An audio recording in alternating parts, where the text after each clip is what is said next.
Hello everyone, so welcome to the channel. कैसे आप सब लोग? आई होप सब अच्छा होगा, अच्छे से आपकी पढ़ाई चल रही होगी। चलिए, हमारे बहुत सक्सेसफुली अभी तक 15 दिन हमारे 45 हार्ड चैलेंज के कंप्लीट हो चुके हैं और आज हमारा जो है 16 डे है। 16 डे को हम क्या करने वाले हैं, आज की क्लास लेने के बाद आपकी मैक्रो इकोनॉमिक्स हो जाएगी खत्म, कंप्लीट, वाइंड अप। ठीक है, सो आफ्टर दिस वीडियो आपकी मैक्रो इकोनॉमिक्स का पार्ट पूरा कंप्लीट हो जाएगा and wish you all the luck कि आप लोग अच्छे से इस चीज को कंप्लीट अच्छे से कर सके और फुल मार्क्स स्कोर कर सके। तो बिना देरी गवाए शुरू करते हैं आज की class. Let's get started. So today's chapter is today's our challenges are this balance of payment, chapter number 11 of macroeconomics, that is balance of payment। तो हम क्या कंप्लीट करेंगे आज की क्लास में? हम समझेंगे इसका मीनिंग क्या होता है, हम देखेंगे इसके अंदर करंट अकाउंट क्या है, कैपिटल अकाउंट क्या है, हम देखेंगे ऑटोनोमस ट्रांजेक्शंस क्या होते हैं, हम देखेंगे अकोमोडेटिंग ट्रांजेक्शंस क्या होते हैं and disequilibrium in BOP को हम समझेंगे एंड बैलेंस ऑफ ट्रेड को भी हम समझेंगे। तो ये सारे टॉपिक्स हम कवर करेंगे आज की क्लास में, ठीक है। और ये हमारे चैलेंज है। चलिए, सबसे पहले आता है sir balance of payment. What do you mean by balance of payment? तो सिंपल सी बात समझिएगा, हमारे इकोनॉमी में, हमारी कंट्री में जो भी बाहर से फॉरेन एक्सचेंज आ रहा है और हमारा कंट्री से बाहर जो फॉरेन एक्सचेंज जा रहा है, इन दोनों ही चीजों को जो स्टेटमेंट रिकॉर्ड करता है उसको बोलते हैं balance of payment. Simple, it records the economic transactions of rest of the world with the residents of our country. Simple, तो inflow and outflow foreign exchange को रिकॉर्ड करता है बैलेंस ऑफ पेमेंट। ठीक है सर, एक बात। दूसरी बात, इसके कंपोनेंट्स क्या होते हैं? तो बैलेंस ऑफ पेमेंट में दो चीजें हम समझेंगे, एक करंट अकाउंट को और एक कैपिटल अकाउंट को हम यहाँ पर जानेंगे। ठीक है, तो आज ये करंट अकाउंट। सर ये करंट अकाउंट क्या होता है? जैसे अकाउंटेंसी में हम पढ़ते थे, इकोनॉमिक्स में भी हमने कई जगह करंट अकाउंट, कैपिटल अकाउंट का जिक्र किया है, वैसे ही सेंस में बैलेंस ऑफ पेमेंट में भी करंट अकाउंट और कैपिटल अकाउंट का कंसेप्ट है। ठीक है, सो करंट अकाउंट बेसिकली यहाँ पर सारी वो चीजें आ जाएंगी, सारी भी वो चीज आ जाएंगी जो कंट्री के लाइबिलिटी को और एसेट्स को इफेक्ट ना करें, जो कंट्री के लाइबिलिटी को और एसेट्स को इफेक्ट ना करें। और उसके अलावा जो भी ट्रांजेक्शन से पैसा फॉरेन एक्सचेंज देश में आ रहा है या देश से जा रहा है, वो सब कहाँ आएगा? करंट अकाउंट में। दैट मीन्स आप खुद सोचिए क्या सोर्स हो सकते हैं, किस कारण से आपके पास पैसा इकोनॉमी में डॉलर्स आ सकते हैं या किस कारण से इकोनॉमी से डॉलर बाहर जा सकते हैं। सबसे पहला, सबसे simple, that is import and export of goods. क्या? Import and export of goods. Sir मैं पेन बनाता हूं, इस पेन को मैं यूएस बेचता हूं, एक्सपोर्ट ऑफ गुड्स, तो मेरे पास डॉलर आता है। ठीक है, मैंने इसके लिए रॉ मटेरियल खरीदा कहीं से, तो मेरे पास से फॉरेन एक्सचेंज बाहर गया। तो import and export of goods एक रीजन। ओके सर, इसको बोलते हैं विजिबल आइटम। क्या बोलते हैं? Visible item. Visible item means कि इसको हम देख सकते हैं, टच कर सकते हैं। ठीक है, तो इसको बोलते हैं विजिबल आइटम्स। तो सबसे पहला क्या आया? Visible trade. क्या आया? Visible trade. It record all import and export of visible items, that is import and export of goods. दूसरा सर, दूसरा भैया मैं बाहर अपनी सर्विसेज देता हूँ और बाहर से या तो हम सर्विसेज लेते हैं। फॉर एग्जांपल, मेरी मशीनरी खराब हो गई, इसके लिए मैंने बाहर से कोई इंजीनियर को बुलाया कि भैया इसकी सर्विस, इसको देखो, चेक करो, या हमने बाहर कोई सर्विस दी, या हम आजकल जो हमारा कंसेप्ट होता है बिजनेस प्रोसेस आउटसोर्सिंग, बीपीओ, जो कंपनीज है वो क्या कर रही है, बाहर से क्लाइंट का काम आता है, अकाउंटिंग करनी है, कोई सॉफ्टवेयर बनाना है, कोई गाना का एडिटिंग करनी है, वीडियो की एडिटिंग करनी है, बाहर से काम आ रहा है, उसको करके हम यहाँ से दे रहे हैं। तो हमने सर्विस दी, उसका हमें पैसा मिला, या बाहर वालों से हमने सर्विस ली, हमने उसका पैसा दिया। तो फॉरेन एक्सचेंज का आना जाना किस कारण से हो रहा है? Because of service. तो ये हो गया हमारा इनविजिबल ट्रेड। क्या हो गया? Invisible trade. तो विजिबल ट्रेड समझ में आ गया, विजिबल ट्रेड समझ में आ गया कि sir import and export of goods आना कंसेप्ट हो गया। इनविजिबल ट्रेड की बात करें तो इनविजिबल ट्रेड में क्या हो रहा है? इंपोर्ट एक्सपोर्ट ऑफ सर्विसेज हो रही है। ठीक है सर, ठीक है सर। एक्सपोर्ट करेंगे पैसा आएगा, पॉजिटिव आइटम, इंपोर्ट करेंगे पैसा जाएगा, नेगेटिव आइटम। तीसरा है सर, तीसरा है हमारा यूनिलेटरल ट्रांसफर्स। क्या है? यूनिलेटरल ट्रांसफर्स मतलब वन साइडेड ट्रांसफर्स। जैसे कि पाकिस्तान के पास होता है, बाहर से उसके पास डोनेशन आती है, ये क्या है? यूनिलेटरल ट्रांसफर है। तो इस सेम सेंस में अगर हमारे कंट्री में बाहर से पैसा आ रहा है या हमारी कंट्री से बाहर पैसा जा रहा है, तो वो क्या कहलाएंगे? Unilateral transfers. तो वन साइडेड पेमेंट्स होती हैं। इस पेमेंट्स के अगेंस्ट में किसी भी प्रकार की कोई हमने गुड्स या सर्विस इन रिटर्न नहीं दी है, तो ये सारे कारणों से भी पैसा आ जा सकता है। ठीक है, so these are one sided basically. ठीक है, वन वे ट्रांजेक्शन्स होते हैं ये।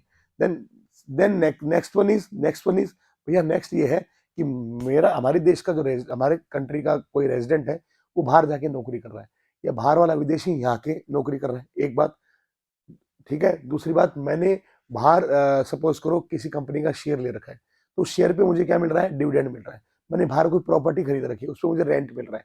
तो कहने का मतलब या तो आपने बाहर इन्वेस्टमेंट्स कर रखे हैं, उस पर आपको इनकम आ रही है, या फिर आप क्या कर रहे हो, बाहर जाके जॉब कर रहे हो, उससे आपको सैलरी मिल रही है, या फिर बाहर वाला आके आपके देश में जॉब कर रहा है, उसको सैलरी आप पे कर रहे हो, या फिर बाहर वाले लोगों ने यहाँ पर इन्वेस्टमेंट्स कर रखा है, उसके ऊपर आपकी कंट्री से जो है डिविडेंड उनको, रेंट उनको, इंटरेस्ट उनको जा रहा है। ठीक है, तो ये सब क्या हो जाएंगे आपकी इनकम रिसिप्ट्स एंड पेमेंट्स। इनको क्या बोलते हैं बच्चों, इनकम रिसिप्ट्स एंड पेमेंट्स। ठीक है, टू और from rest of the world. तो ये चीजें यहाँ पर कवर हमारी हो गई। तो इसी के साथ जो करंट अकाउंट क्या होता है, करंट अकाउंट क्या होता है वो आपको समझ में आ गया होगा। ठीक है, वो आपको समझ में आ गया होगा। नेक्स्ट बढ़ते हैं आगे, नेक्स्ट बढ़ते आगे आ जाएगा balance of current account, balance on current account. तो बैलेंस ऑन करंट अकाउंट क्या है, बेसिकली जिन भी कारणों से पैसा आया, दैट मीन्स आपने एक्सपोर्ट किया गुड्स का पैसा आया, आपने सर्विस दी बाहर पैसा आया, आपने जो है बाहर से कोई डोनेशन आई, बाहर आपने जो इन्वेस्टमेंट किया उस पर रिटर्न मिला। ठीक है, सेम सेंस में सब चीजें क्या आ गई आपकी रिसिप्ट साइड में आ गई। ये सारी चीजें कहाँ गई सर, सर ये सारी चीजें आपकी रिसिप्ट साइड में आ गई। ठीक है, और ऐसे ही आपने पेमेंट्स करी है तो आपकी पेमेंट साइड आ गई। ठीक है, तो सर्टेन अमाउंट आ गया।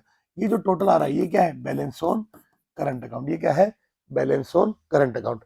अब साहब ये जो रिसिप्ट्स हैं, या तो ये ज्यादा हो सकती हैं पेमेंट से, या ये बराबर हो सकती हैं, या ये कम हो सकती हैं। ठीक है, बराबर है इसका मतलब बैलेंस ऑफ अपना जो क्या बोलते हैं करंट अकाउंट क्या है हमारा, बैलेंस हो रहा है। ठीक है सर, कोई दिक्कत नहीं। ये कम है तो मतलब डेफिशिट है, ज्यादा है तो सरप्लस है। ठीक है सर, अगर किसी भी कारण से जो कमी रहती है, ये सरप्लस या डेफिशिट रहता है, ये सरप्लस या डेफिशिट रहता है भाई, ये साइड ये कम है या ये ज्यादा है, ऐसा या ये ज्यादा है वो कम है, कुछ भी होता है, उसको हम कैसे ठीक करेंगे, उसको हम ठीक करेंगे थ्रू थ्रू कैपिटल अकाउंट। किसके थ्रू करेंगे, याद रखना, जो भी कोई डेफिशिएंसी या सरप्लस आ रहा है उसको एडजस्ट किया जाता है थ्रू द कैपिटल अकाउंट। ठीक है सर, अब हमने करंट अकाउंट समझ लिया, हमने बैलेंस ऑफ पेमेंट क्या होता है समझ लिया, उसके दो कंपोनेंट थे, current account, capital account.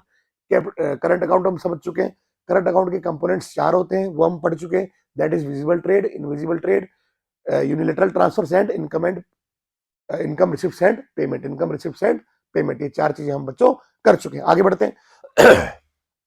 Then comes हमारा कैपिटल अकाउंट। सर बोले कैपिटल अकाउंट क्या है, भैया वो सारी चीजें जिनकी वजह से हमारी कंट्री का, हमारे रेजिडेंट्स का इनका एसेट या लाइबिलिटी इफेक्ट हो, हमारे कंट्री का, हमारे लोगों का, हमारी सरकार का एसेट और लाइबिलिटी स्टेटस इफेक्ट हो। दैट मीन्स इन ट्रांजेक्शंस की वजह से या तो इकोनॉमी के अंदर या तो देश के अंदर कोई एसेट आएगा, या हमारी एसेट कोई बाहर मतलब जाएगी, इन द सेंस इतनी है कि लैंड यहाँ पे, लैंड कोई चला जाएगा उठ के, पॉइंट इज इसकी ओनरशिप चल जाएगी। तो कहने का मतलब या तो किसी ने यहाँ पर एसेट एक्वायर किया है, हमने एसेट बेचा है, या फिर हमारे देश ने, हमारी सरकार ने बाहर कोई एसेट खरीदा है, एक बात, या फिर हमारे ऊपर कोई हमने लोन लिया है, कोई लाइबिलिटी क्रिएट हुई है, या हमने कोई लाइबिलिटी का रीपेमेंट किया है। तो एसेट और लाइबिलिटी स्टेटस जिन भी कारणों से इफेक्ट होते हैं वो सब कहाँ आता है, कैपिटल अकाउंट में आता है। अब इस कैपिटल अकाउंट के बच्चों तीन कंपोनेंट है। कितने कंपोनेंट होते हैं इसके बच्चों, होते हैं तीन कंपोनेंट। सबसे पहला आता है इन्वेस्टमेंट। सबसे पहला क्या आएगा भैया, इन्वेस्टमेंट। इन्वेस्टमेंट का मतलब बड़ा सिंपल है कि सर आपके जो लोग हैं, सरकार है, उसने उन्होंने बाहर के किसी देश में इन्वेस्टमेंट किया, या फिर बाहर के किसी लोगों ने यहाँ पे इन्वेस्टमेंट किया, तो या तो डॉलर गया या डॉलर आया। मैं एक एग्जांपल लेता हूँ, डॉलर और भी कोई करेंसी, फॉरेन एक्सचेंज, भाई इतने देश है सबकी अपनी अपनी करेंसी है, तो कहने का मतलब किसी भी प्रकार का फॉरेन एक्सचेंज आया या फॉरेन एक्सचेंज गया, सिंपल। ओके सर, बात समझ में आ गई। तो इन्वेस्टमेंट क्या होता है ये आप लोग जानते हो, इसकी वजह से आप, लेकिन ये दो तरह के होते हैं। कैसे होते हैं, दो तरह के। एक को हम कहते हैं पोर्टफोलियो इन्वेस्टमेंट, एक को कहते हैं foreign direct investment, foreign direct investment. तो इन्वेस्टमेंट में क्या फर्क है वो समझना। फॉरेन डायरेक्ट इन्वेस्टमेंट्स वो होते हैं जहां पर आपके इन्वेस्टमेंट के साथ में क्या रहा है, आपके इन्वेस्टमेंट के साथ में क्या रहा है, आपके इन्वेस्टमेंट के साथ में राइट टू कंट्रोल आ रहा है। क्या आ रहा है, राइट टू कंट्रोल। ठीक है, फॉरेन डायरेक्ट इन्वेस्टमेंट में क्या होगा, आपके पास कंट्रोल आ जाएगा। कहने का मतलब, अगर कंट्रोल कैसे आता है बच्चों, आपने कोई कंपनी को खरीदा, आपने बाहर की किसी कंपनी को खरीदा, या आपके देश की किसी कंपनी को बाहर वाले ने खरीदा। खरीदने का मतलब 15 मोर देन 50%, या हम कहें 51% या उससे ज्यादा शेयर का एक्विजिशन आपने कर लिया। आपने सपोज करो गूगल के 51% शेयर ही खरीद लिए, तो अब आपके पास जो है उस गूगल का राइट टू कंट्रोल है। ऐसे ही किसी ने आपके यहाँ पे कंट्री, अपने की देश की कोई कंपनी के 51% या उससे ज्यादा शेयर्स खरीद लिए, तो राइट टू कंट्रोल कहाँ चला गया, वहां चला गया। तो फॉरेन डायरेक्ट इन्वेस्टमेंट में क्या आ रहा है, राइट टू कंट्रोल आ रहा है। इन्वेस्टमेंट के साथ में क्या है, कंट्रोल की पावर आपके पास है। तो सही है भैया। फॉरेन डायरेक्ट इन्वेस्टमेंट क्या होता है, purchase of assets in the abroad along with the power to control them, power to control them. Simple सी बात है। बोले सर बिल्कुल समझ में आ गया। ठीक है सर। देन दूसरा क्या है sir, portfolio investment. Portfolio investment क्या है, कंट्रोल नहीं आएगा। आपने 5% शेयर खरीदे, 10% खरीदे, 50% शेयर खरीदे, आपने 49% शेयर खरीद लिए किसी कंपनी के, कंट्रोल नहीं आया आपके पास, ठीक है। तो वो सब क्या है, पोर्टफोलियो इन्वेस्टमेंट, जहां पर आपके इन्वेस्टमेंट्स आपने सिर्फ रिटर्न के मोटिव से किए, without any control over them, ठीक है, कोई कंट्रोल आपके पास नहीं आ रहा है। तो purchase of assets without any direct control over them, इसको क्या बोलते हैं, पोर्टफोलियो इन्वेस्टमेंट। तो जैसे कि हमारे टाटा कंपनी ने बाहर से जो जगवार है इसको खरीदा, तो इसका कंट्रोल किसके पास आ गया, टाटा के पास आ गया। यह है फॉरेन डायरेक्ट इन्वेस्टमेंट। ये क्या है, फॉरेन डायरेक्ट इन्वेस्टमेंट। वहीं पर सपोज करो आपने माइक्रोसॉफ्ट के 10% शेयर खरीद लिए, ये क्या कहलाएगा, पोर्टफोलियो इन्वेस्टमेंट। तो इन्वेस्टमेंट क्या होते हैं तो आप समझते ही हो कि आपने कुछ अर्निंग के मोटिव से कहीं पे पैसा इन्वेस्ट लगाया, लेकिन वो पैसे लगाने से क्या हो रहा है, कंट्रोल आ रहा है या नहीं आ रहा है। अगर कंट्रोल आ रहा है तो फॉरेन डायरेक्ट इन्वेस्टमेंट कहलाएगा, कंट्रोल नहीं आ रहा है तो वो पोर्टफोलियो इन्वेस्टमेंट है। ऑब्वियस सी बात है, ये हम लोग फॉरेन की बात कर रहे हैं, ठीक है। चलिए, इन्वेस्टमेंट हो गया। दूसरा कैपिटल अकाउंट का कंपोनेंट क्या होता है सर, बड़ा सिंपल बाबू, बोरोइंग्स एंड लैंडिंग। या तो आप बाहर से पैसा बोरो कर रहे हो, या आप पैसा क्या कर रहे हो, लैंड कर रहे हो, पैसा आप ब्याज पे दे रहे हो, बोरो कर रहे हो, या बाहर वाले लोग यहाँ से क्या बोलते हैं, यहाँ से हमारे पास से बोरो कर रहे हैं, किसी सेंस में आप समझो। या फिर आपने जो पैसा लैंड किया है उसका रिपेमेंट हो रहा है, या आपने कोई बोरिंग करी उसके आप रिपेमेंट कर रहे हो, तो ये सब कहाँ आएगा, कैपिटल अकाउंट में आएगा, ठीक है। बोरिंग्स एंड लैंडिंग हेड में बेसिकली आपने लोन लिया तो आ गया कैपिटल अकाउंट में, आपने लोन चुकाया तो आ गया कैपिटल अकाउंट में, आपने किसी को लोन दिया तो कहाँ जाएगा, कैपिटल अकाउंट में, आपने लोन क्या बोलते हैं का रिकवरी की तो कहाँ जाएगा, कैपिटल अकाउंट में। तो सब ये क्या है, बोरिंग्स एंड लैंडिंग के अंदर आ जाएगा सर। तो borrowing from rest of the world by private sector, government जो भी है, ठीक है, and repayment of loan by, ये सब आ गया। ऐसे ही lending to abroad by private sector, ये सब आ गया, ठीक है सर। तो कहने का मतलब पैसा आएगा तो पॉजिटिव, पैसा जा रहा है तो नेगेटिव आइटम, सिंपल सी बात है। एंड लास्ट इज कर रहा है हमारे कैपिटल अकाउंट का जो लास्ट कंपोनेंट है वो क्या होता है, वो होता है sir change in foreign exchange reserves. Change in foreign exchange reserves. तो फॉरेन एक्सचेंज रिजर्व्स हमारे देश की क्या होती है बेटा, बेटा बेटा फाइनेंशियल एसेट। क्या होती है बेटा, फाइनेंशियल एसेट्स। तो अगर हमारे रिजर्व्स में इंक्रीमेंट हुआ है, एडिशन हुआ है, तो वो कहाँ आएगा, कैपिटल अकाउंट में रिकॉर्ड होएगा। या हमारे रिजर्व्स में विड्रॉवल हुआ है फॉरेन एक्सचेंज का, तो वो भी बेटा कहाँ रिकॉर्ड होएगा, कैपिटल अकाउंट में रिकॉर्ड होएगा। क्लियर है। तो तीन कंपोनेंट हो गए कैपिटल अकाउंट के, investment, borrowing lending and change in foreign exchange reserves. इसी के साथ करंट अकाउंट, कैपिटल अकाउंट खत्म हो गया, ठीक है बच्चों। अब सर, अब balance on current capital account simple. अब आपने एक तरफ तो आपके पास जो पैसा है पॉजिटिव आइटम में रिकॉर्ड हो गया, जो पैसा जो फॉरेन एक्सचेंज गया वो नेगेटिव आइटम में रिकॉर्ड हो गया, ठीक है। जो फॉरेन एक्सचेंज आ रहा है पॉजिटिव आइटम, जो फॉरेन एक्सचेंज जा रहा है नेगेटिव आइटम। तो या तो क्या होगा, ये दोनों बराबर होंगे, या फिर क्या होगा, कोई एक ज्यादा होगा। तो कहने का मतलब या तो रिसिप्ट ज्यादा हो सकती है, या आपकी पेमेंट ज्यादा हो सकती है, या दोनों ही क्या हो सकती है, बराबर हो सकती है कैपिटल अकाउंट में। तो उसको बोलेंगे बैलेंस ऑफ कैपिटल अकाउंट, ठीक है। अब difference in current account and capital account क्या होता है, बोले सर इनका फर्क बताओ, बताओ हमें क्या होता है करंट अकाउंट और कैपिटल अकाउंट में फर्क। सबसे पहले बात करें मीनिंग की, तो करंट अकाउंट में क्या आएगा, करंट अकाउंट में भैया इंपोर्ट एक्सपोर्ट ऑफ गुड्स आएगा, करंट अकाउंट में इंपोर्ट एक्सपोर्ट ऑफ सर्विस आएगा, करंट अकाउंट में यूनिलैटरल ट्रांसफर्स आएंगे, एंड साथ में income receipts and income payments, income receipts and payments, ठीक है, इनकम रिसिप्ट्स एंड पेमेंट्स, ठीक है सर, आ गया। तो सर कैपिटल अकाउंट में क्या आएगा, बोले सर कैपिटल अकाउंट में आएगा इन्वेस्टमेंट्स आएंगे, कैपिटल अकाउंट में बोरिंग्स लैंडिंग आएगी, और कैपिटल अकाउंट के अंदर हमारा क्या बोलते हैं, वो सारी चीज आएंगी जो देश की क्या लाइबिलिटी और स्टेटस को और इसको इफेक्ट करती है, ठीक है। लाइबिलिटी स्टेटस को, एसेट स्टेटस को हमारे देश के इफेक्ट करते हैं, वो सारी चीज आएंगी, इन्वेस्टमेंट्स, बोरोइंग लैंडिंग, ठीक है, change in foreign exchange reserves, ठीक है जी, change in foreign exchange reserves. तो ये सब मीनिंग हो गया सर। लैंडिंग बोरोइंग की बात करें तो करंट अकाउंट में क्या आता है, लैंडिंग बोरोइंग पे जो इंटरेस्ट आपने पे किया या रिसीव किया वो आएगा। इंटरेस्ट जो आपने बोरोइंग्स पे किया या लैंडिंग पे आपने रिसीव किया वो आ जाएगा करंट अकाउंट में। लेकिन जो आपने लैंडिंग की है, बोरोइंग की, वो कहाँ आएगी बच्चों, वो आएगी आपके कैपिटल अकाउंट में, ठीक है। तो capital account includes all payment made और received by way of settling old debt और क्रिएटिंग न्यू डेट। आपने कोई पुराने कर्जे चुकाए हैं, कोई नए कर्जे करे हैं, आपने कर्जे दिए हैं, या आपको कर्जों का रिकवरी हुई है, वो सब कहाँ आएगा बच्चों, कैपिटल अकाउंट में आएगा। देन कंसेप्ट एक और है यहाँ पे कि जो करंट अकाउंट होता है वो फ्लो कंसेप्ट होता है। क्या होता है, फ्लो कंसेप्ट। कहने का मतलब फ्लो कंसेप्ट और स्टॉक कंसेप्ट हम पहले पढ़ चुके हैं, आप पुरानी क्लासेस में देखिएगा, फर्स्ट चैप्टर में हमने देखा था इसको।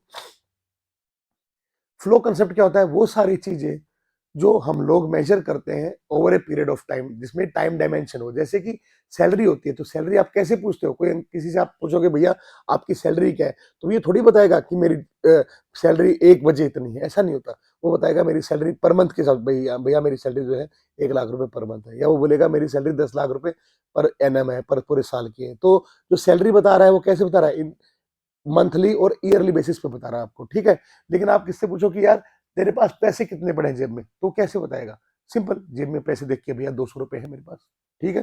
तो दो तरह से चीजों का मेजरमेंट होता है वेरिएबल्स का।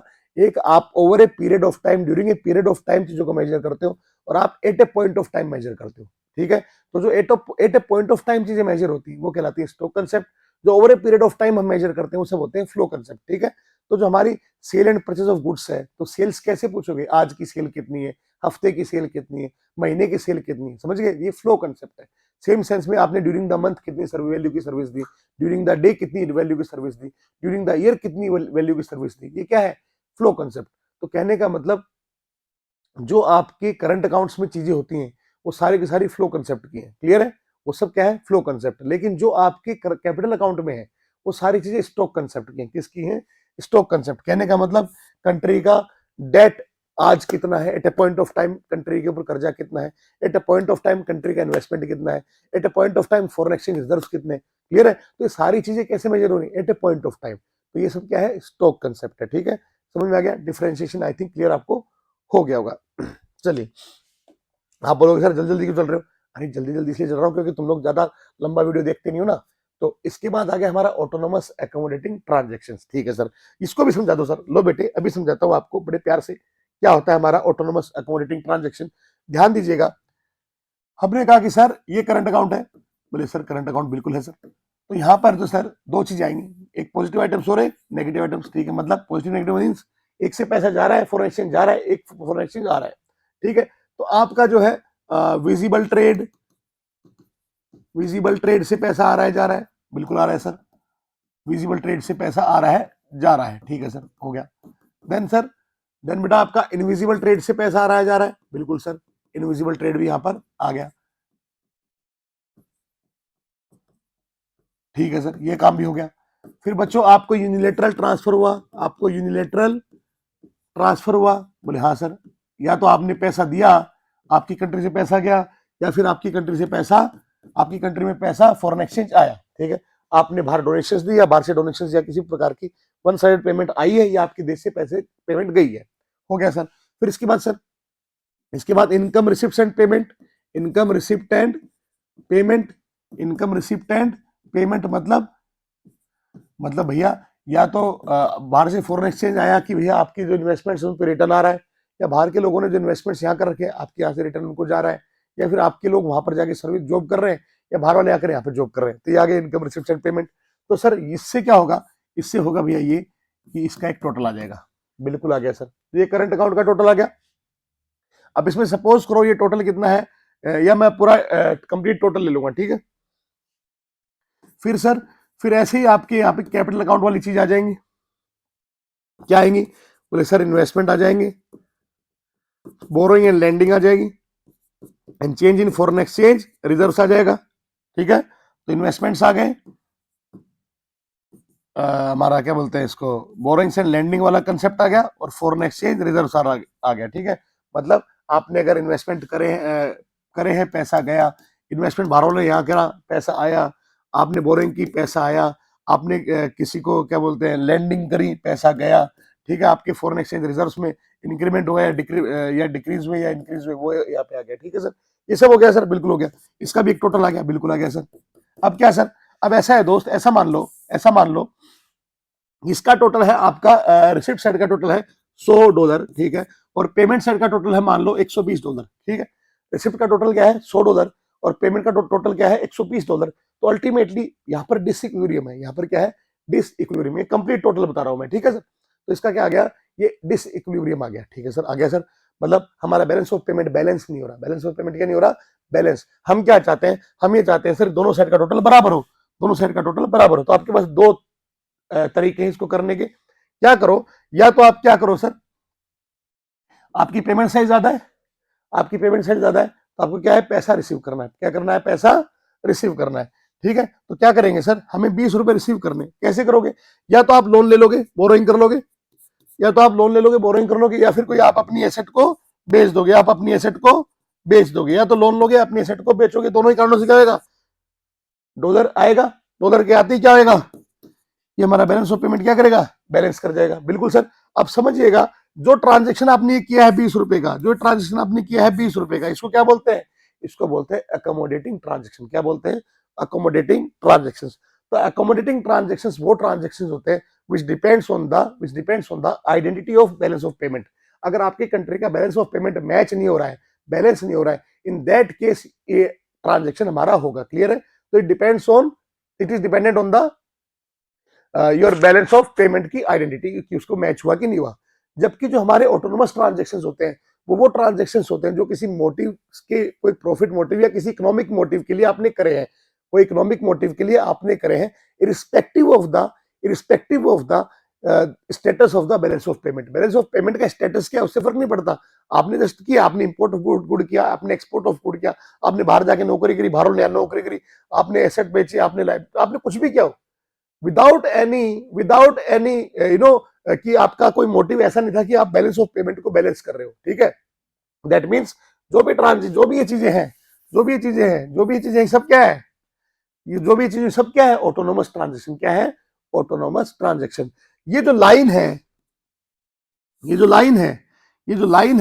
इस टोटल की लाइन है, इस लाइन से ऊपर के जितने भी ट्रांजेक्शन है उनको क्या बोलते हैं, ऑटोनोमस ट्रांजेक्शन। इसका दूसरा नाम है अबव द लाइन ट्रांजेक्शन। और जिस ट्रांजेक्शन को आपने इस बीओपी की स्टेटस को सही करने के लिए, इसको बैलेंस करने के लिए किया, वो क्या कहलाएगा, बिलो द लाइन आइटम। क्या बोलेंगे उसको, बिलो द लाइन आइटम, या फिर अकोमोडेटिंग ट्रांजेक्शन। क्लियर है। आई होप आपको समझ में आ गया होगा। तो देखिएगा, simple, autonomous transactions are those international economic transactions which are done for some economic motive such as profit maximization। ठीक है सर।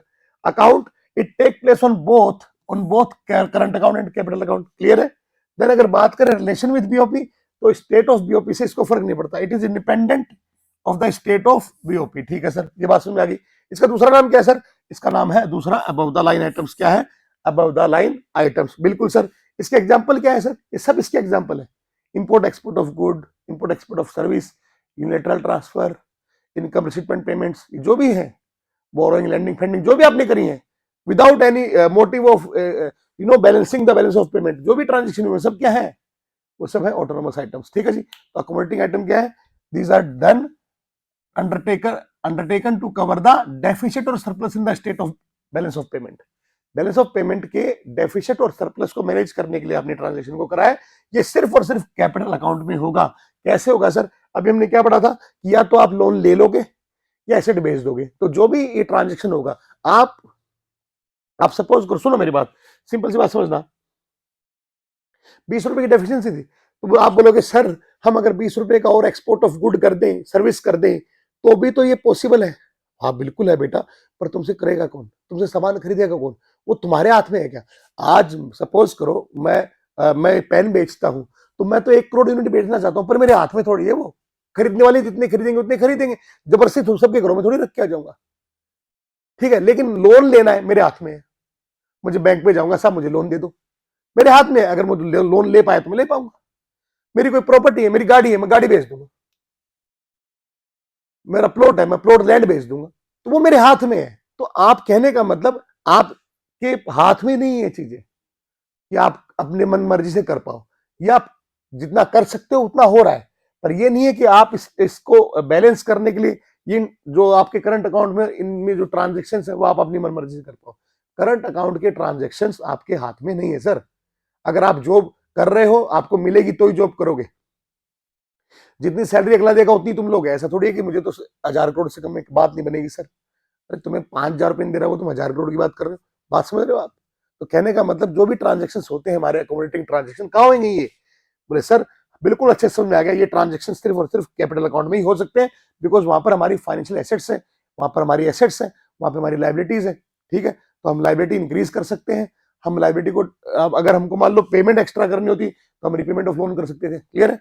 तो कहने का मतलब हम लाइबिलिटी को इंक्रीज डिक्रीज कर सकते हैं, हम एसेट को इंक्रीज डिक्रीज कर सकते हैं। तो ट्रांजेक्शन हमारी मर्जी से, तो ये हमारी स्वेच्छा से, तो ये ट्रांजेक्शन कहाँ होंगे, प्लस सर ये ट्रांजेक्शन सिर्फ और सिर्फ कहाँ होंगे, कैपिटल अकाउंट में, ठीक है sir. Relation with state of BOP, तो they are dependent on the state of balance of payment of the country. That means ये तभी होंगे जब डिसइक्विलिब्रियम है, ठीक है सर। ओके सर, इनको बिलो द लाइन आइटम भी बोलते हैं। सारी बातें मैं आपको बता चुका हूं और ये सारे इसके एग्जांपल्स हो गए, कहानी खत्म, टॉपिक ओवर, आगे बढ़े। अब डिसइक्विलिब्रियम इन बीओपी हमें समझाया। डिसइक्विलिब्रियम क्या होता है कि भैया बैलेंस ऑफ पेमेंट का टोटल बराबर नहीं आ रहा। बैलेंस ऑफ पेमेंट का टोटल या तो पॉजिटिव है या फिर क्या बोलते हैं, नेट बैलेंस या तो पॉजिटिव या नेगेटिव है। दैट मींस या तो सरप्लस है या फिर डेफिसिट है। अगर पॉजिटिव, अगर आपका नेट बैलेंस मतलब आपकी जो रिसिप्ट है वो ज्यादा है तो हमारा सरप्लस है, अगर हमारी पेमेंट्स ज्यादा है तो हमारी डेफिसिट है, और दोनों बराबर है तो इक्विलिब्रियम पोजीशन आ गई, ठीक है। अब पॉइंट क्या है, सरप्लस है तो दिक्कत नहीं है, इक्विलिब्रियम है तो दिक्कत नहीं है। दिक्कत कहाँ होती है, जहां पर कमी होती है वही दिक्कत होती है, ठीक है। तो डेफिशिएंसी में इश्यू है सर। तो डेफिशिएंसी के कारण क्या हो सकते हैं सर, सबसे पहला कारण है ह्यूज डेवलपमेंट कॉस्ट। क्या है, ह्यूज डेवलपमेंट कॉस्ट। जो developing countries, under developed countries होती है, उनको अपने एक देश के अंदर डेवलपमेंट लाने के लिए क्या चाहिए, उनको चाहिए प्रोडक्शन, मशीनरी, ठीक है भैया। प्रोडक्शन कैसे होगा, मशीनरी चाहिए उनको, क्योंकि वो डेवलपिंग अंडर डेवलप्ड कंट्रीज है तो उनको एक्सपर्टीज चाहिए, उनको वहां से बाहर से टेक्नोलॉजी चाहिए, नॉलेज चाहिए। तो कहने का मतलब, आप जब डेवलपिंग या अंडर डेवलप्ड कंट्री की बात करते हो तो वहां पर डेवलपमेंट कॉस्ट के लिए उन देशों को निर्भर होना पड़ता है इंपोर्ट ऑफ कैपिटल गुड्स पे, इंपोर्ट ऑफ सर्विसेज पे। और जबकि वो एक्सपोर्टर किसके रहेंगे, उनके पास ज्यादातर चीजें क्या होंगी, प्राइमरी गुड्स होंगी, तो वो एक्सपोर्टर होंगे प्राइमरी गुड्स के। तो कहीं ना कहीं उनको एक्सपोर्ट से पैसा कम आएगा और उनके इंपोर्ट में पैसा ज्यादा आएगा, तो इकोनॉमी में डिसइक्विलिब्रियम, डेफिसिट, बीओपी होएगा, क्लियर है। High rate of inflation, inflation high है भाई, इन्फ्लेशन महंगा है, मतलब आपके देश में चीजें महंगी है, आपके देश में अगर चीजें महंगी है तो बाहर के लोग यहाँ से सामान नहीं खरीदेंगे, तो हमारा एक्सपोर्ट क्या हो जाएगा, कम हो जाएगा। और हमारे अगर यहाँ पर देश में चीजें महंगी है तो हमारे जो देश के लोग हैं वो भी क्या करें, इंपोर्ट ज्यादा करने लग जाएंगे, तो इकोनॉमी, तो फॉरेन एक्सचेंज का आउटफ्लो ज्यादा होगा, इनफ्लो कम होगा, तो डेफिसिट आ जाएगा, ठीक है सर। इंक्रीज डेट बर्डन, कहने का मतलब जो डेवलपिंग कंट्रीज है, अंडर डेवलप्ड कंट्रीज है, उनके ऊपर क्या होता है, बहुत सारे मोटे मोटे बाहर के देशों के कर्जे होते हैं, उन पे इंटरेस्ट पेमेंट्स वगैरह भी होती हैं, ठीक है, उन पे इंटरेस्ट पेमेंट करनी पड़ती है, तो उस कारण से क्या होता है, डेफिसिट, बीओपी आ जाता है। पॉलिटिकल कंडीशंस, अगर आपके देश की जो पॉलिटिकल पार्टीज, आपकी पॉलिटिकल सिचुएशन है वो अनस्टेबल है, कभी कोई सरकार बन जाती है, कभी कोई तख्ता पलट हो जाता है, कभी क्या, तो वहां पर क्या होगा, फॉरेन जो इन्वेस्टर्स हैं वो अट्रैक्ट नहीं होंगे, वो डिस्करेज होंगे कि यार यहाँ पे हम लोग इन्वेस्टमेंट नहीं कर सकते, क्योंकि पता नहीं कब सरकार बदल जाए, या तो कभी भी सरकार बदल जाती है, नई सरकार आती है, अपने कानून मान लेती है, हमारा पैसा डूब सकता है, क्लियर है। तो अगर देश में पॉलिटिकल स्टेबिलिटी है तो भी फॉरेन इन्वेस्टमेंट बढ़ेगा, तो फॉरेन एक्सचेंज बढ़ेगा, समझ में आ गई बात। Then change in cost structure of the export industries, जो भी एक्सपोर्ट इंडस्ट्रीज है उनकी कोस्ट स्ट्रक्चर चेंज होना, मतलब कि एक्सपोर्ट इंडस्ट्री में जो इनपुट है वो महंगे हो जाए तो उसकी कोस्ट में चेंज आ जाएगा, कोस्ट चीजें कॉस्टली हो जाएंगी, तो कॉस्टली हो जाएंगी तो फिर उनकी प्राइसेस बढ़ेंगी, तो अल्टीमेटली आपका एक्सपोर्ट कम हो जाएगा, सिंपल, क्लियर है। तो ये 5 पॉइंट आपके रीजन है कि डिसइक्विलिब्रियम क्यों हो रहा है, डेफिसिट क्यों हो रहा है। देन इसको ठीक कैसे करें, अरे यार बड़ी सिंपल सी बात है, एक्सपोर्ट को बढ़ाओ, एक्सपोर्ट को बढ़ाओ। एक्सपोर्ट को कैसे बढ़ाएंगे, सरकार इंसेंटिव्स देगी, सरकार क्या देगी, इंसेंटिव्स, कोई प्रोग्राम्स लाएगी, कोई स्कीमें चलाएगी जिससे कि लोग ज्यादा इंकरेज हो एक्सपोर्ट को इंक्रीज करने का। दूसरा, इंपोर्ट को कंट्रोल करो, इंपोर्ट को क्या करो, कंट्रोल करो, इंपोर्ट के ऊपर रेट ऑफ टैक्सेस वगैरह ज्यादा बढ़ा दो या कुछ भी करके उसको कंट्रोल करो। देन रिड्यूसिंग इन्फ्लेशन, इन्फ्लेशन को कंट्रोल करने की कोशिश करो, क्योंकि इन्फ्लेशन अगर ज्यादा होगा तो आपके देश का एक्सपोर्ट कम हो जाएगा। देन एक्सचेंज कंट्रोल, जो भी हमारी एक्सचेंज रेट्स है उसको कंट्रोल करने की बात कर रहे हैं, ठीक है। फॉरेन एक्सचेंज के जो मूवमेंट हो रहा है, एक्सपोर्टर इंपोर्टर के ऊपर डायरेक्ट कंट्रोल लगाने की कोशिश की बात की जा रही है। Devaluation of domestic currency, foreign exchange जो चैप्टर है उसको पढ़ लेना, डिवैल्यूएशन क्या होता है वहां पे आप समझ लेना। डिवैल्यूएशन का सिंपल सा मतलब है, सरकार कुछ मेजर्स लगाकर अपनी जो करेंसी है उसकी वैल्यू को कम करने की कोशिश कर रही है, ठीक है, जिससे कि कम हो जाए तो बाहर के लोगों को यहाँ पर चीजें चीप रेट पे मिले और हमारा एक्सपोर्ट इंक्रीज हो पाए, क्लियर है। तो ये सारे इफेक्ट कारण चीजें हैं जो मेजर्स लोग ले सकते हैं, गवर्नमेंट ले सकती है अपना बैलेंस ऑफ पेमेंट का डेफिसिट को कम करने के लिए। नेक्स्ट क्या है sir, next last topic of the chapter that is balance of trade. तो सिंपल सी बात सुन लेना, import and export of goods को आप वहीं पे टोटल कर देते हो, उसका इक्विलिब्रियम वहां पे देख रहे हो, वो क्या है, बैलेंस ऑफ ट्रेड। तो बैलेंस ऑफ ट्रेड में क्या आता है, import export of, money value of export and import of goods, simple, money value of export and import of goods, ये आएगा किसमें, बैलेंस ऑफ ट्रेड में। तो value of export of visible items minus value of import of visible item, तो आपको क्या जाएगा, balance of trade, ठीक है, इंपॉर्टेंट पॉइंट है ये भी, ठीक है जी। तो अगर ज्यादा एक्सपोर्ट हो रहा है, एक्सपोर्ट ज्यादा हो रहा है तो सरप्लस ब्यूटी, अगर एक्सपोर्ट कम हो रहा है, इंपोर्ट ज्यादा हो रहा है तो deficient balance of trade. Clear है? तो आई होप आपको ये चैप्टर अच्छे से समझ में आ गया होगा। हमारा चैप्टर खत्म हो चुका है और आज मैक्रो इकोनॉमिक्स का पूरा सिलेबस हम कवर कर चुके हैं। इसी तरह से हमारे साथ बने रहिएगा। कोई डाउट हो कमेंट कीजिएगा, मैं आपके डाउट का पूरा आंसर करूंगा। And keep loving, keep supporting, do like, share, comment and subscribe the channel. Take care बच्चों, bye bye, all the best for the preparation, bye बच्चों, लव यू।